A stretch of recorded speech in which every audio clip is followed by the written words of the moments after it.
உலகின் பணக்கார நாடுகளான அமெரிக்கா, ஐரோப்பா நாடுகள் கூட இயற்கை வளங்கள் அப்படிங்கிறது அங்கே குறைவாக தான் இருக்குது. இருந்தாலும் ஐரோப்பிய நாடுகள் இன்றைக்கும் பணக்கார நாடுகளாக தான் இருக்காங்க. ஆனால் அதிகமான இயற்கை வளங்கள் கொண்ட ஆப்பிரிக்காவில் தான் உலகத்தோட அதிகமான அந்த ஏழை நாடுகள், வறுமை கோட்டுக்கு கீழே இருக்கக்கூடிய மக்களும் வாழ்ந்துட்டு இருக்கிறாங்க. தங்க வளங்கள், எண்ணெய் வளம், யுரேனியம் போன்ற பல கனிமங்கள் அதிகமாக இருக்கக்கூடிய ஆப்பிரிக்காவில் தான் உணவு, கல்வி, மருத்துவம் போன்ற அடிப்படை விஷயங்கள் அப்படிங்கிறது கிடைக்காம மக்கள் வாழ்ந்துட்டுருக்குறாங்க. உலகத்திலேயே இதுவரைக்கும் இல்லாத அளவுக்கு பணக்கார மன்னர்கள் வாழ்ந்த இடம் ஆப்பிரிக்கா. ஆப்பிரிக்காவில் தங்க வளங்கள் அதிகமாக இருந்ததுனால அந்த தங்கத்தை எல்லா மக்களுக்கும் தாராளமாக கொடுத்தாங்க அந்த ஆப்பிரிக்கா மன்னர்கள். அதே மாதிரி இன்றைக்கும் ஐரோப்பா நாடுகள் பணக்கார நாடுகளாக இருக்காங்க அப்படின்னா அதுக்கு முக்கிய காரணம் ஆப்பிரிக்கா மற்றும் இந்தியா போன்ற நாடுகளுடைய அந்த இயற்கை வளங்கள் தான். அந்த அளவுக்கு பணக்காரர்களாக வாழ்ந்த ஆப்பிரிக்கா மக்கள் இன்றைக்கி எப்படி வறுமையான மக்களாக மாறினாங்க, எதனால் ஆப்பிரிக்கா கண்டத்தில் இத்தனை நாடுகள் தனித்தனியாக பிரிஞ்சிருக்கு, இப்படி ஆப்பிரிக்காவை பற்றி எல்லா விஷயங்களையும் நம்ம இந்த வீடியோவில் பார்க்கலாம். ஆப்பிரிக்காவை ஏன் இருண்ட கண்டம், அதாவது டார்க் காண்டினென்ட் அப்படின்னு சொல்கிறாங்கன்னா, இந்த டார்க் காண்டினென்ட்டுங்கிற ஒரு வார்த்தையை முதன் முறையாக பயன்படுத்தினது யாருன்னா ஹென்ரி எம் ஸ்டான்லி அப்படிங்கிறவர் தான். 1878 இதை பயன்படுத்துகிறாரு. கிட்டத்தட்ட 18ஆம் நூற்றாண்டோட தொடக்கம் வரைக்குமே ஆப்பிரிக்கா அப்படின்னு ஒரு கண்டம் இருந்திருக்கான்னு எந்த ஒரு அறிகுறியுமே இல்லாமல் இருந்திருக்கு. அங்கே எந்த வளங்கள் பற்றியும் மக்களை பற்றியும் தெரியலை. அந்த ஆப்பிரிக்கா கண்டம் அப்படிங்கிறது எந்த ஒரு தகவலும் இல்லாமல் ஒரு மர்மமாகவே இருந்திருக்கு. அதனால் அந்த கண்டத்தை டார்க் காண்டினென்ட் அப்படின்னு பயன்படுத்தியிருக்கிறாங்க. உலக அளவுலன்னு பார்த்தா ஆப்பிரிக்கா 2வது பெரிய கண்டம். பரப்பளவுலன்னு பார்த்தாக்கா அல்ஜீரியா தான் பெருசு. மக்கள் தொகையை பொறுத்த வரைக்கும் பெரிய நாடான நைஜீரியா. இந்த ஆப்பிரிக்கா கண்டத்தில் மிகப்பெரிய தீவுன்னு பார்த்தாக்கா மடகாஸ்கர். இந்த கண்டம் எந்தெந்த கடலோட எல்லைகளாக பகிர்ந்திருக்கு அப்படிங்கிறத பார்க்கலாம். மேற்கு திசையில் அட்லாண்டிக் கடலோடையும், வடக்கு திசையில் மத்திய தரைக்கடலோடையும், கிழக்கில் செங்கடலோடையும், இந்திய பெருங்கடலோடையும் இந்த கண்டம் எல்லைகளாக பகிர்ந்திருக்கு. இந்த கண்டம் எங்கே ஆரம்பிக்குது அப்படின்னாக்கா அல்கிரான் பாயிண்ட், அதாவது துனிஷாவில் ஆரம்பித்து இந்த காண்டினென்ட் முடிகிற இடம்னு பார்த்தாக்க சவுத் ஆப்பிரிக்கா, அதாவது கேப் அகுலஸ் அப்படிங்கிற இதில் முடியுது. ஐரோப்பா கண்டத்தில் இருந்து ஆப்பிரிக்கா கண்டத்துக்கு வரணும்னா ஸ்ட்ரைட் ஆஃப் கிப்ரால்டர் வழியாக தான் வர முடியும். ஆப்பிரிக்காவில் இருந்து ஆசியா கண்டத்துக்கு போகணும்னா சினாய் பெனின்சுலா வழியாக தான் போக முடியும். சரி, ஆப்பிரிக்கா என்ற பெயர் எப்படி வந்துச்சுங்கிறத நம்ம பார்க்கலாம். ரொமானிய பேரரசை பொறுத்த வரைக்கும் அந்த காலகட்டத்தில் ஒரு பிரசித்தி பெற்ற பேரரசாக இருந்துச்சு. அங்கே வாழ்ந்த மக்களுக்கு போதுமான வளங்கள் இல்லை. அங்குள்ள மக்களுக்கு போதுமான அந்த வளங்களை கொடுக்கறதுக்காகவும் வாழ்க்கை தரங்களை மாற்றணும் அப்படிங்கிறதுக்காக படையெடுக்கணும்னு முடிவு பண்ணுறாங்க. அப்படி அவங்க சேர்ந்த இடம்தான் நுபியா. மத்திய தரைக்கடலை தாண்டி வர்றாங்க. ஆப்பிரிக்காவில் லுபு அப்படிங்கிற மக்கள் அதிகமாக இருந்திருக்கிறாங்க. ஹெரோடோட்டஸ் அப்படிங்கிறவர் கிரேக்க சிந்தனையாளர் லுபுங்கிற மக்கள் அதிகமாக வாழ்கிறதுனால லிபியா அப்படின்னு பேர் வைக்கிறாங்க.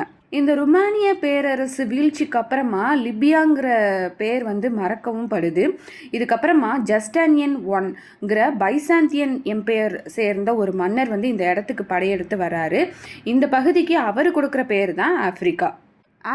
இது லத்தீன் லாங்குவேஜில் என்ன அப்படின்னாக்கா வெப்ப மண்டலம் அப்படிங்கிறது தான் அர்த்தம். பாலைவனம் சார்ந்த பகுதிகளாக இருக்கிறதுனால வெப்பம் அதிகமாக இருக்கிறதுனாலையும் ஆப்பிரிக்கா அப்படிங்கிற ஒரு பேரை சுட்டுறாங்க. கிரேக்க மொழியில் ப்ரீகா அப்படின்னாக்கா கோல்டு, அதாவது இந்த இடத்துல வெப்பம் அதிகமாக இருக்கிறதாலையும் குளிர் சுத்தமாக இல்லாததுனால ப்ரீகா அப்படிங்கிறத மாடிஃபை பண்ணி ஆப்பிரிக்கா அப்படின்னு பேரை சுட்டுறாங்க. இதுக்கப்புறமா அரேபியர்களுடைய படையெடுப்புகளும் டர்க்கியோட படையெடுப்புகளும் அதிகமாக இருக்குது. அரேபியர்கள் இந்த இடத்துக்கு வந்த உடனே அஃப்ரிங்கிற மக்கள் அதிகமாக இருக்கிறத பார்த்துட்டு அஃபர் அப்படின்னு சொல்கிறாங்க. இதுக்கப்புறமா இஃப்ரிக்கியா அப்படிங்கிற ஒரு பேரை சூட்டுறாங்க. ஜஸ்டியன் அப்படிங்கிற மன்னர் வந்த ஒரு காலகட்டத்தில் அவர் ஒரு குறிப்பிட்ட இடத்த தான் ஆப்பிரிக்கா அப்படின்னு அழைச்சார். ஒட்டுமொத்த கண்டத்தையும் லிபியா அப்படின்னு தான் சொன்னாங்களே தவிர ஒரு குறிப்பிட்ட இடத்த ஆப்பிரிக்கா அப்படின்னு தான் அழைச்சாங்க. இப்போ இந்த அரேபிய படையெடுப்புக்கு அப்புறமா இதை முழுவதுமே ஆப்பிரிக்கா அப்படின்னு பேர் சூட்டிட்டாங்க. எந்த பகுதியை ஆப்பிரிக்கா அப்படின்னு அழைச்சாங்களோ அதை வந்து லிபியா அப்படின்னு வந்து பேர் சூட்டிடுறாங்க அரேபியர்கள். துனிஷா லிபியாவை தான் ஜஸ்டீனியன் மன்னரால் ஆண்ட பகுதி. அந்த பகுதியை மட்டும்தான் அவர் வந்து ஆப்பிரிக்கா அப்படின்னு வந்து சொன்னார். உலகத்தோட 2வது பெரிய கண்டமான ஆப்பிரிக்காவில் மலைகள், நதிகள், தீவுகளை ஆரம்பித்து மிகப்பெரிய பாலைவனம் வரைக்கும் இப்படி எல்லா விதமான நிலப்பரப்புகளையும் கொண்ட கண்டம் தான் ஆப்பிரிக்கா. ஆப்பிரிக்காவுடைய முக்கிய தீவுகளான மடகாஸ்கரும் இங்கே இருக்கிற நதிகளிலே பெரிய நதியான நைல் நதியும் இங்கே தான் இருக்குது. அது மட்டும் இல்லாமல் நார்த் ஆப்பிரிக்காவுடைய பாதி இடங்கள் பாலைவனமாக தான் இருக்குது. அந்த பாலைவனம் தான் உலகின் மிகப்பெரிய பாலைவனமான சஹாரா டெசர்ட். இந்த சஹாரா டெசர்ட் ஈஜிப்ட் உட்பட பல நாடுகள் கூட தன்னுடைய எல்லைகளை வந்து பகிர்ந்திருக்கு. வெறும் மணல்களையும் காற்றையும் தவிர வேறு எதுவுமே இங்கே கிடையாது. ஆனால் அதுவே சவுத் ஆப்பிரிக்கா பக்கம் பார்த்தோம் அப்படின்னாக்கா மலைகளும் செடி கொடிகளும் நிறைஞ்ச ஒரு இடமா இருக்குது. அதே மாதிரி இந்த ஆப்பிரிக்கா கண்டத்துடைய பல இடங்களில் தங்கம், வைரம், யுரேனியம், இயற்கை எரிவாயு, எண்ணெய் வளம் போன்ற எல்லா வளங்களும் அதிகமாக இருக்குது. அந்த அளவுக்கு வளங்கள் அதிகமாக கொண்ட அந்த ஆப்பிரிக்காவை இதுவரைக்கும் பல ராஜ்யங்கள் வந்து ஆட்சி செஞ்சுருக்கிறாங்க. அதில் முக்கியமானவர்கள் தான் எகிப்தியர்கள். எகிப்தும் ஆப்பிரிக்கா கண்டத்தில் இருக்கக்கூடிய ஒரு நாடு தான். ஆனால் நிலத்தால் எகிப்து வந்து ஆப்பிரிக்கா கண்டத்தில் இருந்தாலும் ஆப்பிரிக்கா மக்களுக்கும் எகிப்தியர்களுக்கும் நிறையாவே வேறுபாடுகள் இருக்குது. இதனால தான் எகிப்திய வரலாறு வந்து ஆப்பிரிக்கா மக்கள் கூட சேர்க்கப்படாமல் தனித்துவம் வாய்ந்த ஒன்றா இருக்குது. அடுத்து ஆப்பிரிக்காவுடைய மாலி எம்பையரை சேர்ந்த மன்னர் மான்சா மூசா 14ஆம் நூற்றாண்டுகளில் உலகமே திரும்பி பார்க்கக்கூடிய அளவுக்கு பல விஷயங்களை பண்ணுறாரு. ஆப்பிரிக்காவில் இயற்கையாகவே தங்க வளங்கள் அதிகமாக இருக்குதுன்னு தெரிஞ்ச உடனே அங்கே இருந்த தங்கத்தை எல்லாம் எடுத்து தாராளமாக செலவு பண்ணுறாரு. எந்த அளவுக்குன்னா மான்சா மூசா ஆப்பிரிக்காவுடைய மாலி எம்பையரில் இருந்து மெக்காவுக்கு புனித பயணம் மேற்கொள்ளும் போது வழியில் வரக்கூடிய எல்லா மக்களுக்கும் தன்னுடைய தங்கத்தை எல்லாம் எடுத்து அளவே இல்லாமல் கொடுக்குறாரு. இப்படி இவர் பண்ணதை பார்த்து சுற்றி இருந்த நாடுகள் எல்லாம் வியப்பில் வந்து ஆள்றாங்க. ஆப்பிரிக்கா மன்னரான மான்சா மூசா கிட்ட இருந்த அந்த தங்க அளவுக்கு உலகத்தில் வேறு எந்த நாடுகள்கிட்டையுமே இல்லாத ஒரு அளவுக்கு இருந்தது. இந்த மாலி எம்பையர் போக எத்தியோப்பியா போன்ற நாடுகளும் ஆப்பிரிக்கா வரலாற்றில் முக்கியத்துவம் வாய்ந்த பழமையான நகரங்களாக வந்து இருக்குது. இந்த எத்தியோப்பியா மக்கள் வந்து ஆப்பிரிக்காவை மட்டும் இல்லாமல் இந்தியாவையும் ஆட்சி செஞ்சுருக்கிறாங்க. இந்தியாவுடைய அந்த டெக்கான் பகுதிகளை வந்து ஆட்சி செஞ்சுருக்கிறாங்க. அந்த டெக்கான் பகுதிகளை ஆட்சி பண்ண மாலிக் அம்பேர் அப்படிங்கிற மன்னர் வந்து எத்தியோப்பியா, அதாவது ஆப்பிரிக்காவை சேர்ந்த ஒருத்தர் தான். இப்படி இந்த அளவுக்கு சக்தி வாய்ந்த ராஜ்யங்களையும் செல்வங்களையும் வச்சிருந்த ஆப்பிரிக்கர்கள் எப்படி வறுமை மக்களாக மாறினாங்க? அதுக்கு முக்கிய காரணம் என்னன்னு பார்த்தாக்கா ஐரோப்பியர்களுடைய வருகை. ஆப்பிரிக்காவில் இயற்கை வளங்கள் அதிகமாக இருக்குதுன்னு தெரிஞ்சுக்கிட்ட ஐரோப்பியர்கள் வந்து அந்த இடங்கள் எல்லாத்தையும் கைப்பற்ற ஆரம்பிக்கிறாங்க. ஸ்பெயின், போர்ச்சுகல், பிரான்ஸு, ஜெர்மனி, கடைசியாக பிரிட்டன் அரசாங்கம் வரைக்கும் இப்படி பல ஐரோப்பிய நாடுகள் ஆப்பிரிக்காவை கைப்பற்றி அங்கே இருக்கக்கூடிய மக்களையும் வந்து ஒட்டுமொத்தமாக அந்த ஆப்பிரிக்காவையும் வந்து கொலனலைசேஷன் வந்து பண்ணுறாங்க. அது மட்டும் இல்லாமல் அங்கே கிடைச்ச தங்கம், வைரம் போன்ற விலை மதிக்க முடியாத பொருட்களை எடுக்கிறதுக்காக ஆப்பிரிக்கா மக்களையே வந்து அடிமைகளாக வந்து பயன்படுத்துகிறாங்க. தங்களுக்கு தேவையான எல்லா வளங்களையும் எடுத்துக்கிறாங்க இந்த ஐரோப்பிய மக்கள். இந்த ஒரு காரணத்தினால தான் இன்றைக்கி ஐரோப்பியர்கள் வந்து பணக்கார நாடாகவும் அதே சமயம் ஆப்பிரிக்கர்கள் வந்து அந்த ஏழ்மையான நாடாகவும் இருக்கிறாங்க. தங்களுடைய சொந்த நாட்டிலேயே பல 100 வருடங்களாக அடிமைகளாகவே வந்து இருக்கிறாங்க இந்த ஆப்பிரிக்கா மக்கள். கிட்டத்தட்ட 19ஆம் நூற்றாண்டு வரைக்குமே ஆப்பிரிக்கா வந்து ஐரோப்பிய நாடுகளுடைய அந்த கட்டுப்பாட்டுக்குள்ளே தான் இருக்கிறாங்க. இந்த கொலனைசேஷன் முறை எல்லா நாடுகள்லேயும் ஒரு முடிவுக்கு வரும். அந்த நேரத்தில் தான் ஆப்பிரிக்காலையும் ஐரோப்பியர்களுடைய அந்த ஆட்சி வந்து முடிவுக்கு வருது. 19ஆம் நூற்றாண்டு வரைக்கும் பிரிட்டனும் பிரான்ஸும் கைப்பற்றி வச்சிருந்த ஆப்பிரிக்கா பகுதிகளை நார்த் ஆப்பிரிக்கா, சவுத் ஆப்பிரிக்கான்னு தனித்தனி எல்லைகளாக வந்து பிரிக்கிறாங்க. பாலைவனங்கள் அதிகமாக இருக்கக்கூடிய இதை வந்து நார்த் ஆப்பிரிக்காவில் வந்து முஸ்லீம்களுடைய எண்ணிக்கை வந்து அதிகமாக இருக்கிறதுனால அந்த இடங்களை வந்து முஸ்லீம்களுக்கும், சவுத் ஆப்பிரிக்காவில் வந்து கிறிஸ்தவர்களுடைய எண்ணிக்கை வந்து அதிகமாக இருக்கிறதுனால அந்த இடங்களை வந்து கிறிஸ்தவர்களுக்கும் இப்படி மதத்தையும் கலாச்சாரத்தையும் வச்சு பிரிட்டனும் பிரான்ஸும் ஆப்பிரிக்காவை வந்து ரெண்டாக வந்து பிரிக்கிறாங்க. இப்படி இந்த விஷயங்கள் எல்லாமே ஆப்பிரிக்காவுடைய அந்த வளர்ச்சிக்கு வந்து தடைகளாக வந்து இருக்குது. இதெல்லாம் தாண்டி ஆப்பிரிக்கா நாடுகள் இன்றைக்கும் பொருளாதாரத்தில் முன்னேறாமல் இருக்கிறதுக்கான முக்கியமான காரணம் அப்படின்னு பார்த்தாக்க அதிகமான கடல்வெளி வர்த்தகங்கள் வந்து ஆப்பிரிக்கா நாடுகளில் இல்லை. ஆசியா, ஐரோப்பா, அமெரிக்கா மாதிரி ஆப்பிரிக்கா கண்டத்தை சுற்றி எல்லா பக்கமும் கடல்கள் வந்து இருந்தாலுமே மற்ற இடங்கள் மாதிரி அதிகமான வர்த்தகங்கள் இங்கே பண்ணுறது கிடையாது.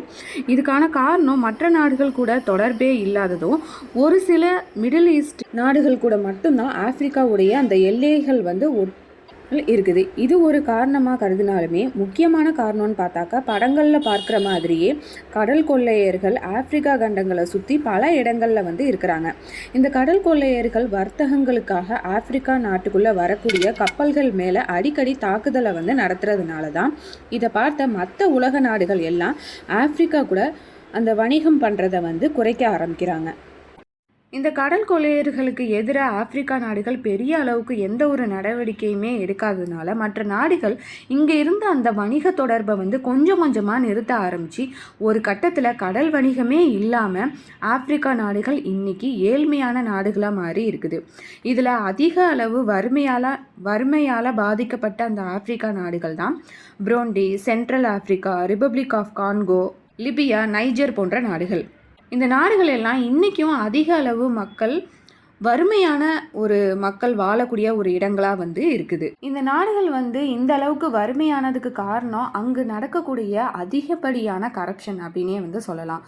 சரியான அரசாங்கம், கல்வி, மருத்துவம் இதெல்லாம் இல்லாததால தான் இந்த நாடுகள் வந்து இன்னும் வறுமையான மக்கள் வாழ்கிற ஒரு நாடாக வந்து மாறிடுச்சு. அது மட்டும் இல்லாமல் இயற்கை சீற்றங்களால் அடிக்கடி பாதிக்கவும் படுது. வெள்ளம், நிலச்சரிவு போன்ற விஷயங்களாலையும் இந்த நாடுகள் வந்து அதிகமான அழிவுகளை வந்து சந்தித்து இன்றைக்கி உணவுக்கு கூட கஷ்டப்படக்கூடிய நாடுகளாக வந்து இருக்கிறாங்க. ஆப்பிரிக்கா கண்டத்தில் மொத்தம் 54 நாடுகள் இருக்குது.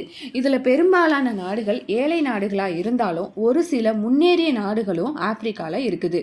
மொரீஷியஸ், சவுத் ஆப்பிரிக்காவில் உள்ள பார்வேனா, அல்ஜீரியா போன்ற நாடுகள் எல்லாமே வந்து நல்ல முன்னேற்றம் அடைந்த நாடுகளாகவும் இருக்குது.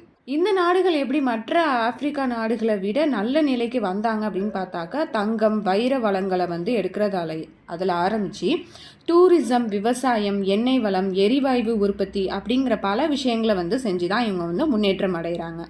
ஏழ்மையாக இருக்கக்கூடிய ஆப்பிரிக்கா நாடுகளுக்காக உலக அளவில் பல இடங்கள்ல இருந்து டொனேஷன்ஸ் வந்து கொடுக்கப்படுது. ஏழை குழந்தைகளுக்காக உதவித்தொகை மட்டும் இல்லாமல் பல மில்லியன் டாலர்கள் வந்து தரவும் படுது. ஆனால் இந்த உதவித்தொகை எதுவுமே ஆப்பிரிக்காவுடைய அந்த ஏழை நாடுகளுக்கு சரியாக போகிறதே கிடையாது. இதுக்கான காரணம்னு பார்த்தாக்கா அந்த நாடுகளுடைய அரசியல் அமைப்பு அது வந்து சரியில்லாதது ஒரு காரணம்.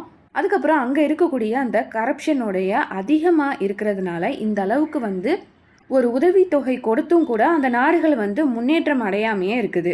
ஆப்பிரிக்கானாலே வெறும் பாலைவனம் மற்றும் காடுகள் தான் இருக்குது அப்படின்னு வந்து நினைக்கிறாங்க. ஆனால் உண்மையிலேயே ஆப்பிரிக்கா கண்டத்தில் எல்லா விதமான நிலப்பரப்புகளும் இருக்குது.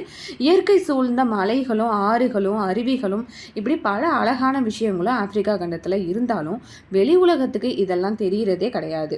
ஆப்பிரிக்கா மக்கள் ஆப்பிரிக்கா கண்டத்துக்கு அடுத்தபடியாக அமெரிக்கா போன்ற அந்த நாடுகளில் தான் வந்து அதிகமாக வாழ்ந்துட்டு வர்றாங்க. இந்த ஆப்பிரிக்கா மக்களால் கிட்டத்தட்ட 2000க்கும் மேற்பட்ட மொழிகளை வந்து பேசப்படுது. அதில் முக்கிய மொழிகள் அரபிக் மற்றும் ஸ்வாலி. இதை தான் வந்து பெரும்பான்மையான மக்கள் வந்து பேசுகிறாங்க.